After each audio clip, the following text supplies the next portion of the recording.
শান্তিপুরের এই গভীর বনে বাস করত এক শিয়াল। ক্ষুধার্ত এই শিয়াল শিকারের খোঁজে বেরিয়ে পড়ল। কয়েকদিন থেকে শিকার পাচ্ছি না, আমি খুব ক্ষুধার্ত। পুরো বন ঘুরেও একটা শিকারও পেলাম না।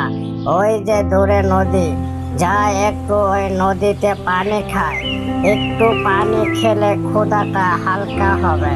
ক্ষুধার্ত তৃষ্ণার্ত শিয়াল নদী দেখতে পেয়ে নদীতে পানি খেতে গেলে মস্ত বড় কুমিরের তাড়া খেয়ে কোনো রকম জীবন বাঁচিয়ে ওখান থেকে চলে আসে।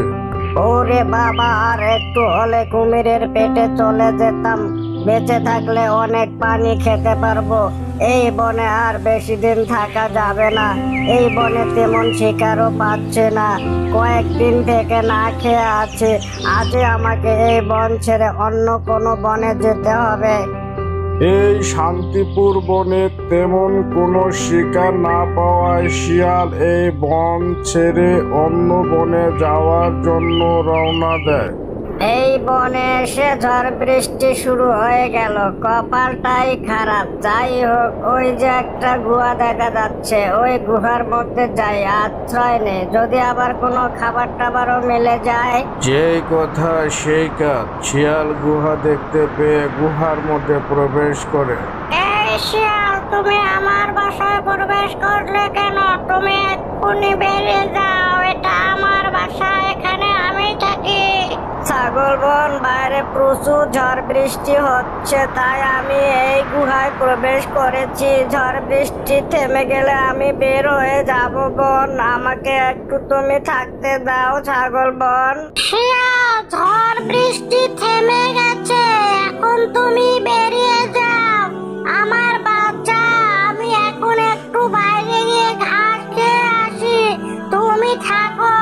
ছাগল বোন, তোমার এই গুহায় আশ্রয় নিয়ে আমার যে উপকার হলো তা আমি কোনোদিন ভুলবো না। তুমি যাও ছাগল বোন, আমি একটু পরেই বেরিয়ে যাচ্ছি বোন। ছাগল শিয়ালকে বের হয়ে যেতে বলে তার বাচ্চাটাকে গুহায় রেখে ঘাস খাওয়ার জন্য ছাগল বেরিয়ে যায়।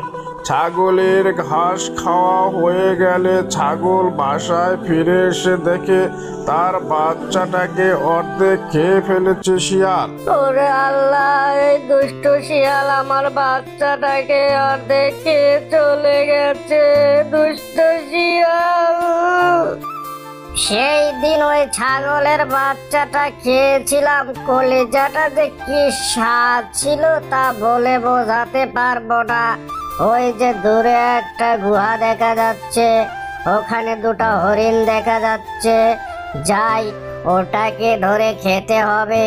শিয়াল খুব দ্রুত গিয়ে হরিণ ও হরিণের বাচ্চাটাকে আক্রমণ করে। হরিণ ছুটে গিয়ে প্রাণে বাঁচলো।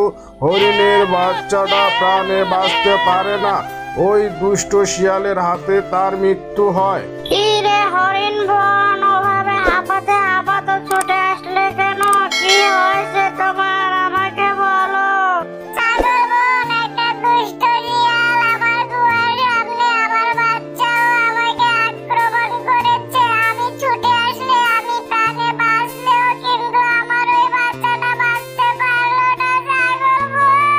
কাঁদিস না বোন, তোর মতো আমার বাচ্চাটাকে ওই দুষ্ট শিয়াল খেয়ে ফেলেছে। ওই দুষ্ট শিয়ালকে আমার বাসায় আমি একটু আশ্রয় দিয়েছিলাম সরল মনে, পরে সে আমার বাচ্চাটাকে খেয়ে ফেলেছে বোন।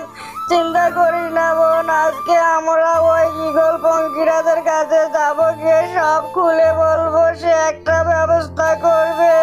ঈগল মহারাজ, আমরা দুজন আপনার কাছে যে জন্য এসেছি, কোথা থেকে একটা দুষ্ট শিয়াল আমাদের এই বনে এসেছে। এসে আমার বাচ্চা হরিণের বাচ্চাকে খেয়ে ফেলেছে। হরিণের বাসাটা দখল করে বসে আছে। হরিণ এখন কোথায় থাকবে বলুন ঈগল মহারাজ, আপনি এর একটা ব্যবস্থা করুন ঈগল মহারাজ। ঠিক আছে, তোমরা যখন বলছো তাহলে ওই দুষ্ট শিয়ালকে শাস্তি দিতে হবে। আমি তো পাখি, আমার তো অত শক্তি নেই। তবে বুদ্ধি দিয়ে ওই শিয়ালকে শাস্তি দিতে হবে। তোমরা এখন চলে যাও।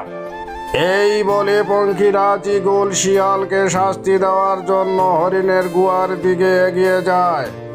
ওই শিয়াল, এখানে হরিণ আর হরিণের বাচ্চা থাকতো, হরিণটা নেই। হরিণের ভাই খুব অসুস্থ, হরিণকে দেখতে চাচ্ছে, মনে হয় ওর ভাই বেশিক্ষণ বাঁচবে না। ঈগল পঙ্খিরাজ, এখানে হরিণ আর হরিণের বাচ্চা ছিল, বাইরে একটু ঘাস খেতে গেছে। তাহলে একটা কাজ করো, আমাকে নিয়ে যাও, আমি আগে ওই হরিণের ভাইকে দেখে আসি, পরে হরিণকে নিয়ে যাব, বুঝলে? ঠিক আছে, তাহলে চলো, তোমার পিঠে চড়ে আমি যাই, আমি একটু ক্লান্ত। সমস্যা নয় ঈগল মহারাজ, চলেন আমরা রওনা দেই।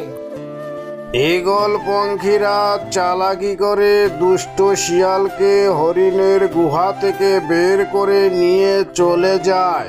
শিয়াল, হরিণের ভাই এই গুহার ভিতরে আছে, চলো আমরা এই গুহার ভিতরে প্রবেশ করি। এই দুষ্ট সিংহ রাজা, তোকে পিস পিস করে খাওয়ার জন্য আমার ওস্তাদ এই শিয়াল পণ্ডিতকে নিয়ে এসেছি। এই শিয়াল পণ্ডিতের হাতেই তোর মৃত্যু হবে, দুষ্ট সিংহ। এই দুষ্ট ঈগল, তুই একটা সামান্য শিয়ালকে নিয়ে এসেছিস আমাকে মারার জন্য। এখন তোদের দুটোকেই আমি এখানে পিস পিস করে খাবো।